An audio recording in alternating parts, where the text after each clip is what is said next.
Hi, I'm Phil. And I'm Jane. Welcome to Unhinged and Bumbled Up, the relatable dating podcast. Like with the relationships, it can happen to anybody, man, woman.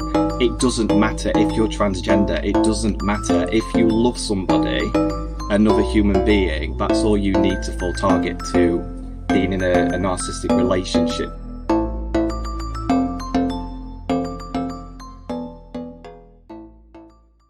Hello and welcome to Unhinged and Bumbled Up. I'm Jane, he's Phil, and today we are joined by Jason.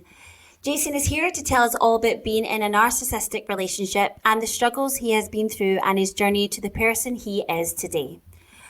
On today's episode, we will be talking about narcissistic relationships, traits of a narcissist, the weird world of dating disasters, into the ick of it, and a special segment where Jason sets us a challenge. Welcome, Jason. Hi. Hi. It's nice to be here. Thank you for coming on. If you want to, we'll start from the beginning and start where your story began and what happened, and tell everyone a bit about yourself. Absolutely, yeah, no worries. So my name's Jason. Hello. Like I say, it's really nice to be on here.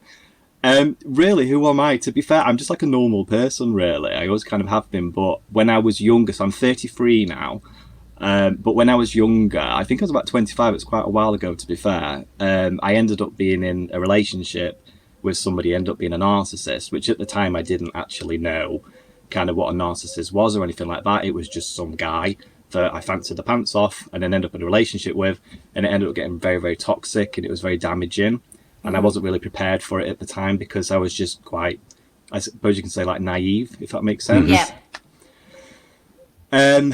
So yeah, I guess I just I wanted to kind of share, because obviously I'm out of that relationship now. I have been for a while, but it was one hell of an experience, and it was extremely damaging for me. But I've also grown a lot from it as a person too, and I know that narcissistic abusive relationships, they happen everywhere. To all types of people, you know. I do happen to, I'm gay myself, so it was with another man as well. So just to kind of point out that, you know, relationships with narcissists, they happen to anyone and everyone. Yeah. And they can happen to anyone and everyone. It doesn't matter who you are. It can happen to you. So yeah, that's me, I guess.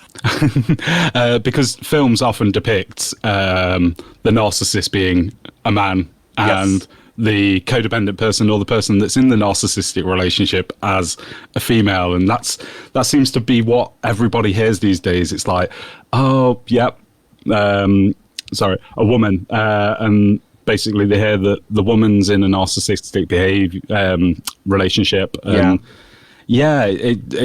Nobody really opens their eyes to the fact that it happens to everybody. Everybody, it does. And I think even down to, because with it happening to everybody, if I go on too much, just shut me up, I'm sorry. But it's even like with the relationships, it can happen to anybody, man, woman. It doesn't matter if you're transgender. It doesn't matter if you love somebody, another human being. That's all you need to full target to being in a narcissistic relationship with somebody. You just have to have the ability to love somebody, and that can be man, woman, whatever. But even down to friends as well, you can just be a friend with a man and another man, and you can be in a narcissistic abusive relationship. A woman with a co-worker, that can end up being a narcissistic abusive relationship. It's more about the person. But yeah, it's just to share a bit of awareness, really. And Jason, how would you yourself describe what a narcissist is? Because everyone's kind of got different kind of ideas of what it could be. But in your opinion, you know, what you've been through, what would you say a narcissist is? So to me personally, so I believe now, in the past when I was quite unaware of it, I thought a narcissist was just someone that really likes themselves a lot, someone that's really vain, thinks they're really all that, you know, people that are like stuck up their own bum, basically, if that makes sense. Through getting in a relationship with a narcissist, it's much more than that. They're very, in my opinion, they're very toxic, dangerous people. They're very, very clever, they're very extremely manipulative, and they see everybody as lesser than them, and they will use people to get what they want. They enjoy power trips, so putting people down. They'll get intense pleasure out of that, of winning, and they don't have any empathy for the people that they're supposed to love. The empathy is just not there. There's no unconditional love with a narcissist. And if you end up with a relationship with one as well, and they lie so much that they'll tell you that they love you, and they'll tell you that you're special. They'll tell you that you're the best person in the world, and their relationship with you is so important to them, and they value you. But it's not true. It's all about them, and it really is all about them, and it's how you make them feel. And usually your job is to make them feel superior, to make you feel like you're nothing, they're the best, they'll always win. They're very damaging people in my eyes. Yeah, very damaging. Yeah, absolutely. And did you, at what part of your relationship did you realise, I think I'm dating a narcissist? Like, was there a point where you're like, you kind of changed? Because as you said, you were quite naive at the age when you were dating. So what moment was it where you realised something wasn't right? It was probably, I would say, believe it or not, it's probably only about halfway through the relationship that I was with him. So the relationship I was with as well, just to point the time frame, it wasn't a massively long one, but it was about 3.5 years, but 4 years in total when you look at the kind of outside of being in a relationship. It's about 4 years. And I'd say actually it's probably about halfway through that I realised I was in an abusive relationship. But the way I figured that out was because I thought that I was the one that was in the wrong. So I thought there was something wrong with me in the relationship, because I'd been kind of taught that I was very jealous, insecure, was manipulative myself, that I was selfish, I was a mummy's boy, lots of things, and the relationship was chaotic, and he convinced me that it was my fault.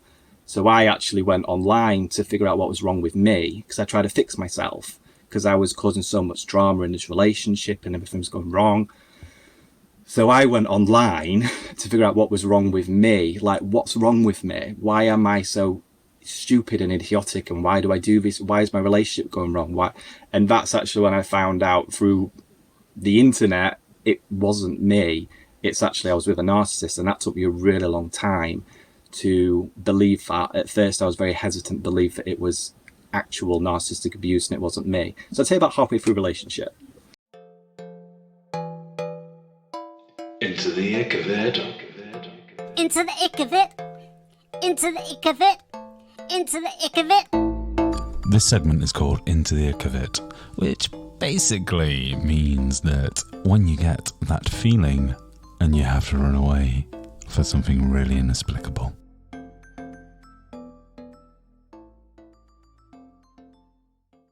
Jason, we're now going to into the ick of it. So the ick when dating, basically the ick is when you come across an irrational thing that makes no sense to anyone else and puts you off that person.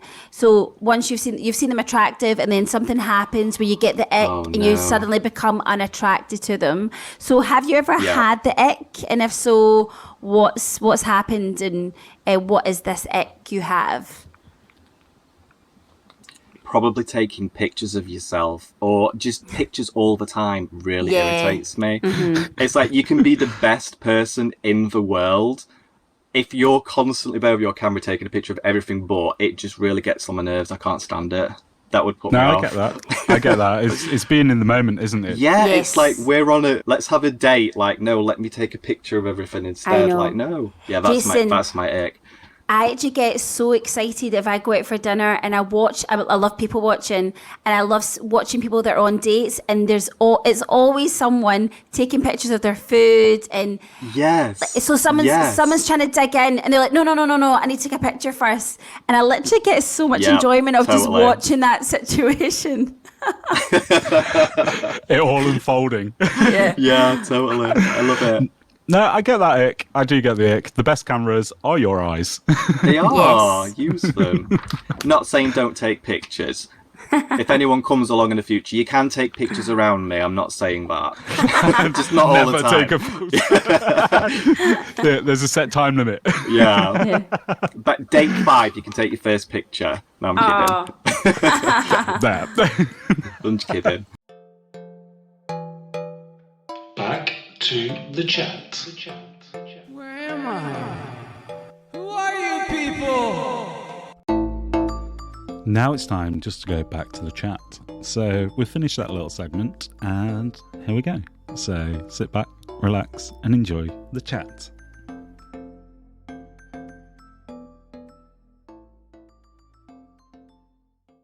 So I'm guessing there was a lot of gaslighting going on with what you say. A lot of gaslighting, very confusing.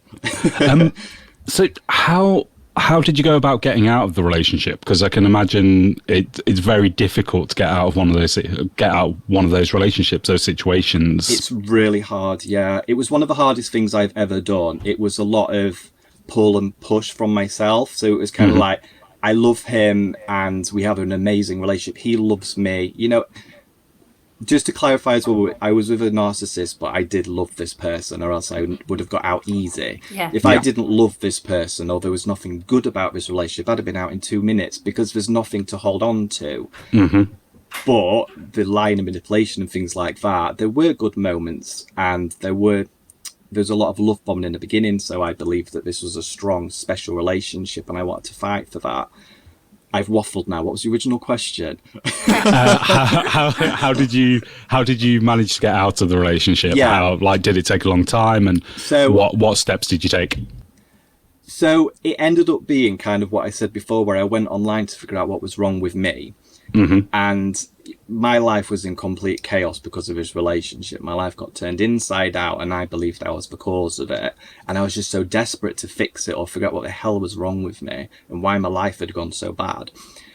And again, it was when I kind of went online, I started reading articles. I started reading about specialists in narcissistic abuse and looking at the signs, the symptoms, what happens to people. And I was like, that's me, that's me, that's me. And I tried to leave my partner many, many times before, but you just get manipulated back in. It's really hard to explain, but they will do anything to get you back, and they do. And so I'd left many times previously, but I always went back every single time. And I suppose how I got out of it, it was a long, long process of educating myself on what a narcissist was, and going through that kind of, this is narcissistic abuse, to no, it's not, it's me. No, it's narcissistic abuse. No, it's not, it's me. And it was this long process of finally kind of getting the courage to go, it's not me. I'm in a really toxic, damaging relationship, and nothing I ever do can change that unless I leave. And that took me again about 2 years to find the courage to do it. When I did leave, it felt very difficult. It wasn't easy. I didn't feel any sense of victory or you know, I've just left. It was heartbreaking, it was devastating, and it was very confusing. And even after the relationship, I had to really stay strong to cut contact, to never go back, to never speak. The narcissist did get back in touch with me after I broke up, and I had to just ignore everything and just move on. But a lot of it was, I got a lot of help from the internet, believe it or not. From people doing articles, people doing podcasts like this, to be fair. Things like this helped me a lot, going onto YouTube, reading people's experiences, connecting with other people that have been with a narcissist. Things like that got me out. Jason, and also my family. I was going to say that actually, did you speak to any of your friends and family about your relationship? Did they help in any way? They did. God bless my family and my friends. They went through a lot with my relationship with my narcissist. Because as I say, I did, through relationship, it was very toxic. So there was a lot of breaking up. There was a lot of drama within my relationship. This went on for years. Right. And I often went to my family and friends for support, and I would leave, and I'd go back.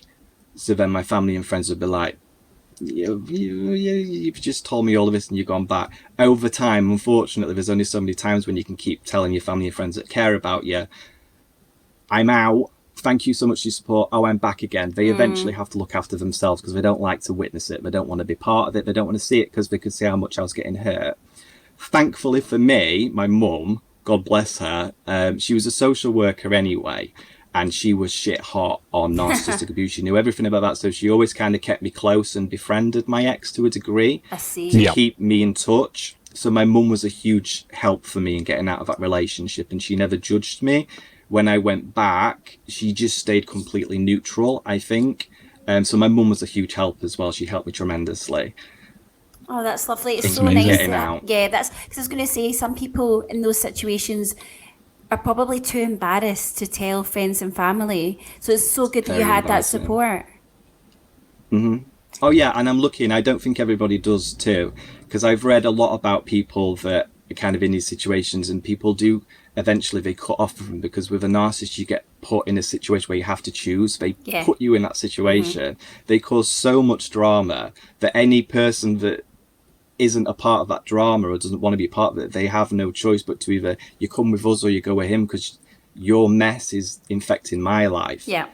So a lot of people end up kind of lonely and isolated with the narcissist. I was really lucky that just my mum was the one person that could see everything that was happening, and just kind of kept my ex close to keep her safe, if that makes sense. To stop me from isolating from my mum.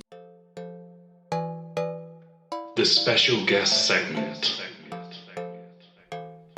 Lights, camera, action. This is the special guest segment because, hey, who doesn't like to make a guest feel special by giving them their own segment? Just listen and find out. It's great.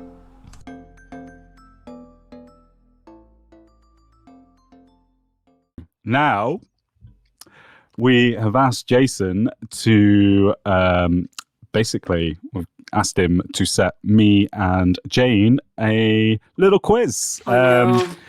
The thing is, me and Jane love a competition. Yes. And I'm 1-0 up currently. She will argue it's on a technicality, but I'm 1-0 up. So this may make it a decider, or it may further my lead even more. So, do you want to get into your hosting position and let us know what this quiz is all about? I will, yeah. We have a board. Basically, it is about LGBTQ+, and I'm going to do a little quiz to see if you actually know what they all are, because we have, obviously, the LGBTQ, but there's obviously more than just 3. You know, we've got quite a few now. So just a little quiz just to see if you know. So how do you want me to do this between you both? You're going to write it down, or do you want me to ask you individually, or...? We'll write it down, and then we'll show you our answer after each question if you want. Okay, so hold on a moment. You've got to write down the meaning for it, have we? Oh, no. You do. You have to write down the meaning, which... Give me a minute, because I have my papers and I've lost them. Phil, I bet you've Googled everything already. No, I have Googled nothing. I mean, how many do you want? Because there's quite a few here. We'll go for 5. We'll go for 5. And do you want some more difficult ones? Yeah. Just throw it out there, because the thing is, for anyone listening that doesn't know, it's educational. We can find out new things educational. together. Okay, so I'm going to start with the really easiest one. If you don't get this, then wow, I have no words. So we're just going to start with the basic, which is basically gay. Gay? Okay. Yeah, easy one. A gay lesbian, so both. Okay, so... I'm trying to figure out how to work it, but I know what it is. So...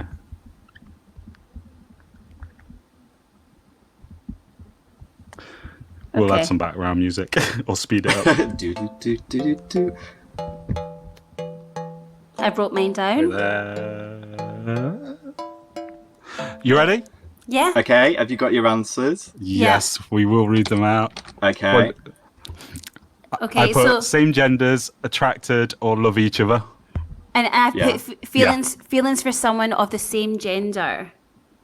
Feelings for someone, which is basically, it's same gender strictly. So man, woman, that's it. Yeah. For that So we one. got points for that. Yes. Yeah, so I'm going to give you one more easy one, then it might get a bit harder. Okay. So the next one is basically, bisexual. Okay. Yeah. Oh, I had to explain this.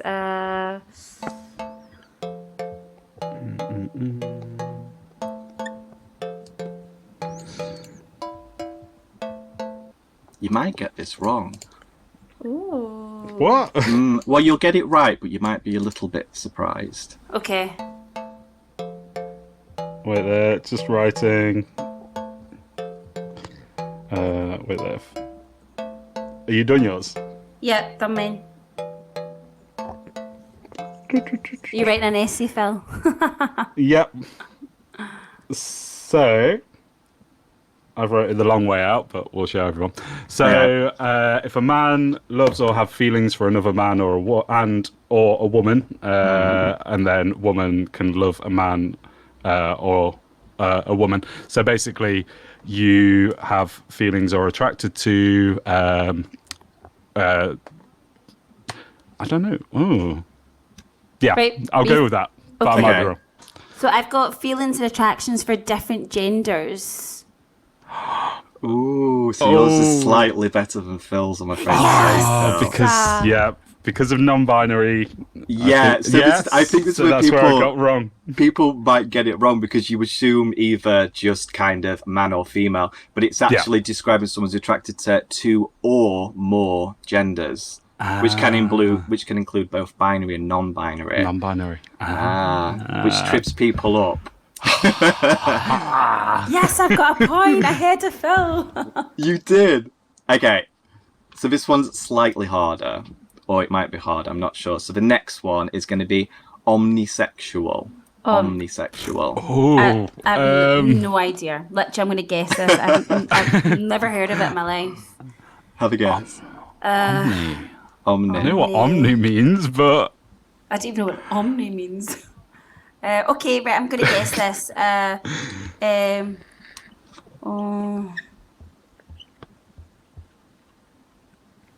Okay.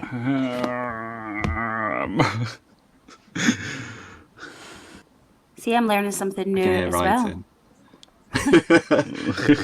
Fill in his face again. Let's go to a diagram this time, probably.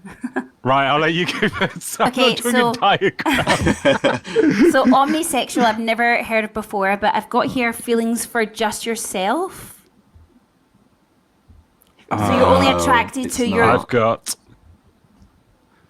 I've got love two genders at the same time.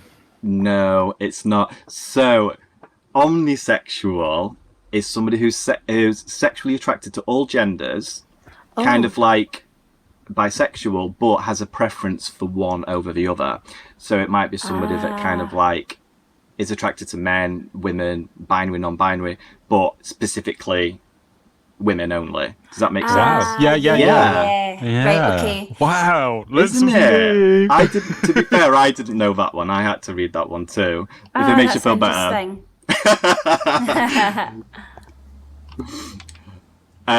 So next one, which you might probably get.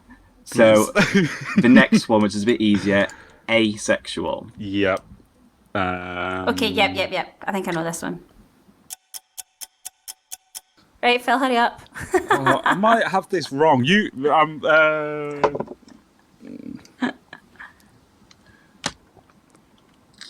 Right, yep. Okay, so for asexual... Oh, sorry, I've just totally jumped in there. You can go first. Okay, so for asexual, I've put, you don't experience any sexual feelings. Mm-hmm. I've put, no sexual attraction to anyone. Yes. Oh. But it's also romantic as well. So does not experience romantic or sexual. Ooh, do we get a point for that? You do. You can have a point, of course you can. So both of us get a point. Okay, cool. Yeah. Yes. Okay, Wait there, are you on 3-2, yeah? I think you might win this. Last one. It might be the last one, because we're not having draws on this game. Okay. So the last one, again, you may or may not know it, is pansexual. Yep. Okay. Pansexual. Okay. That was quick. She's a quick writer. That's all it is. Are you done it? No, Scott. I'm just trying to think of how I'm going to word it. I'm not showing mine until she's done. Okay. You ready? Yep. Ready? Right. Go on then. So I've just put feelings for like anyone, so any gender and sex, I feel is pansexual. So there's not a specific gender, it's just feelings for any type of person. Mm-hmm. So like everyone. I've got attracted to every gender. That's basically it. Yeah, it is. So But mine pansexual. or hers. Yeah. Same- so same thing, it's isn't it? attracted to all genders. Yeah. Yeah, they're very similar, but with different. It's like the preferences where you get tripped up a little bit. I Okay. feel mine wins this one. Attracted. I mean, I I put mean, feelings for any gender. Should we have one more? Just to. do you want to do one more? We'll do one Okay. more. Let me see if I can get a really, really hard one. Before for We you. Phil- need the before- exact description. Before Phil has a breakdown. Ooh, oh, you're going to struggle with this one. Oh, So the last one's going to be the hardest one, and if you get it wrong, I'll just vote with who had the best guess. Okay. okay. Does that make sense? Yeah. Yep, it's all on Jason. You watch, you'll both know it. So this one, grey sexual. Nah, couldn't tell you. This is what I have in front of me.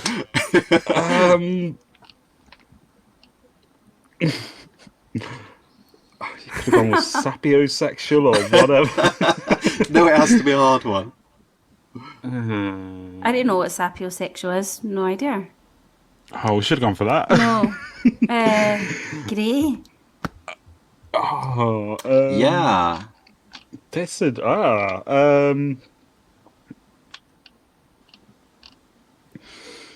Oh, maybe that might make sense, but might not. Okay. I'm good. Are you good? Yeah. Jane, Are you happy? write I'm something, happy. because if you don't write anything, you've lost. Okay. I've just guessed. Okay. So I've gone for attracted to older people. Oh. Sorry about my terrible handwriting. Oh no. Okay. Fine. Yep. Jane. And then I just put attracted to things, not people, things. Ooh. You get people that are attracted Okay. to So actually,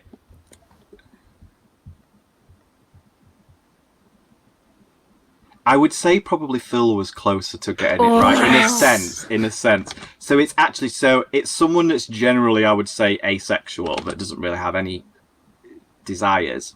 However, unless it's under certain circumstances, so they can have absolutely no desire whatsoever, but then under the right circumstances they can gain romantic attraction, but it fluctuates. So sometimes it's there, sometimes it's totally gone. So I guess in a sense, Phil, I'd give you that one because I guess it's under a condition, but they're that's hard, great. aren't they? they are hard. But I'm just waving my borderline because it's I did pick the 2-0. harder ones for you, though. I did pick the harder ones for you. Phil, you won So, yeah, we're on- by default. Oh, you say that I always win by default, but the judge's decision is final. So Jason, that was there fun. we go. I really enjoyed that, and now I know about more different types of sexuality. So yeah, that was great.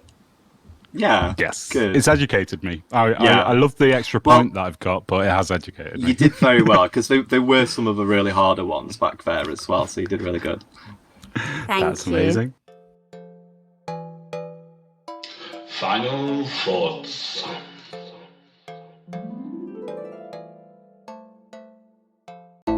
This segment is called Final Thoughts, where we've reached the end of the episode and we take a look back at what we learned, what we're going to take away, or what we just found a little bit funny.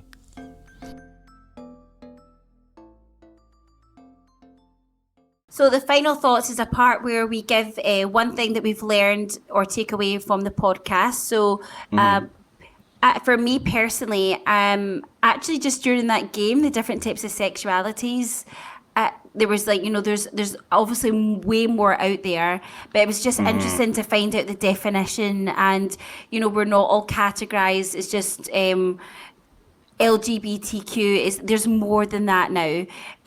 So yeah, I find that really fascinating because there is no pressure now. I feel like now we can be more open and talk about what we are, and we don't have to be ashamed of it. So yeah, that was fascinating to find out, some of the different sexualities out there. What about you, Jason? For me,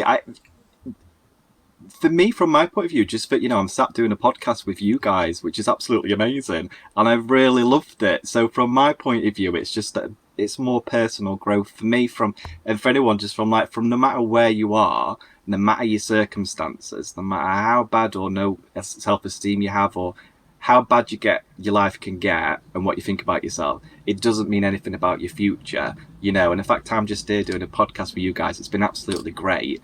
It just shows me, you know, that you can do anything, you know, and life can be really fun. And yeah, I'd say that. I love that. Amazing. Love that. And Phil, what about yourself? Your final thoughts? Mine would be Jason's story, like the whole lot of it, taking it all away, realizing that it's not one size fits all with narcissistic relationships, and it's not one size fits all how to get out of it. And the amazing information Jason's given about obviously going and searching, researching, finding forums to talk to other people to be able to manage to break free out of that relationship. And because I'm guessing on those forums there's people that have actually got out of those relationships as well. So like I say, it's other people's opinions and help, and it's kind of like a network of people, and absolutely love that. So yeah, that's my final Jason, thought. you're honestly amazing. You're so confident, and as I said earlier, like your communication's amazing. I just think you'd be someone that you can look at and think, oh, I'd love him to be my pal. You're just like really friendly. So Oh, you guys too. oh, thanks. Thank you. That's really sweet of you to say. No problem. And amazing. honestly, your advice is going to be amazing for people listening, and it's been fantastic having you on. Thank you. I really appreciate it. So if our listeners want to follow you on Twitch, Instagram, or anywhere else you are and know more about your story, where can they find you? So I do most of my stuff on Twitch, actually. I am on Instagram, but if you're looking for the best place, it's going to be Twitch. I do actually have a VOD on Twitch as well, on narcissistic abuse. It's another one that I did. So if anybody wants to watch that, it's on my VOD on the highlight. My name is Jason Birdie, but I think that'll be written down also, and I'm not sure. What's a VOD? Oh, apologies. A VOD is a video on demand. So it's a stream that has been saved and then placed onto YouTube. It can be YouTube, onto Twitch, but it can be watched after. That's Phil awesome. showing his age. You're older than me. You're older than me. I know what a vodka was. You knew what a VOD was. Okay. Yeah. It's me with technology. So, sorry, where can they find you? What's your username on Twitch? So it's J Birdie. So if you type in J Birdie, but the I on Birdie is a 1. I'm also starting my own YouTube channel as well, which is going to be talking about like things about just feeling good about yourself. You know, it's very new, it's being built, but you know, I'm building it now. So there's also, it's called Is It Just Me? That's it. Is it Great. just That's me? amazing. Yeah. We'll put all the information in the show notes anyway, so everyone can see it, click it, and go visit Jason. And thank you very much for being a guest on today. You have been absolutely amazing. Thank you guys. Thank You are welcome. It's been great. We'll just say one last goodbye to everybody. So thank you everyone for listening, and goodbye. Bye. Thank you. Bye. Thank you for listening. If you want to find out more, you can follow us at Unhinged and Mumbled Up, or Swipe forever after. and if you want to send us an email or check out our website, it is www.uadu.co.uk. Thank you. Goodbye. Bye.